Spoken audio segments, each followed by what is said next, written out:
Quality और consistent performance के लिए सिर्फ सिल्वर पंप्स एंड मोटर्स, नाम याद रखना। કયા સ્ટોક્સને સ્ટ્રેટેજી તરીકે અત્યારે ફિલહાલ ધ્યાન પર રાખી રહ્યા છો નિમેશ સર? અત્યારે હું જે થીમ જોઈ રહ્યો છું પર્ટિક્યુલરલી જો વેલ્યુએશન અને બેલેન્સ શીટની ક્વોલિટી 2025 માટે આપણે આ જ થીમ રહેશે. જ્યારે પણ આપણે સ્ટોકને રિકમેન્ડ કરશું બેલેન્સ શીટ ક્વોલિટી પહેલો નંબર હશે ને રિઝનેબલ વેલ્યુએશન બીજો પેરામીટર હશે.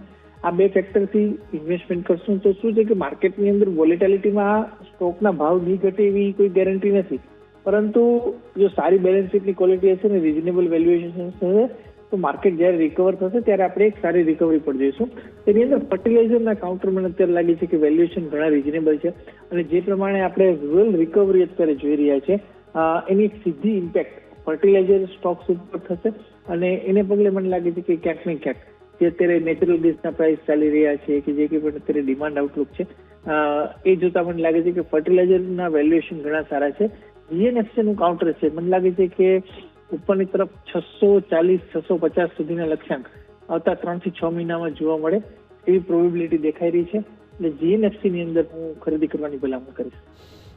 તો જીએનએફસી છે કે જેના ઉપર તમને સલાહ બનતી જોવા મળી રહી છે, જરૂરથી તમારે નજર રાખવાની રહેશે. થીમ આ બજેટના હિસાબથી પણ પરફેક્ટલી પ્લેસ બેસે છે.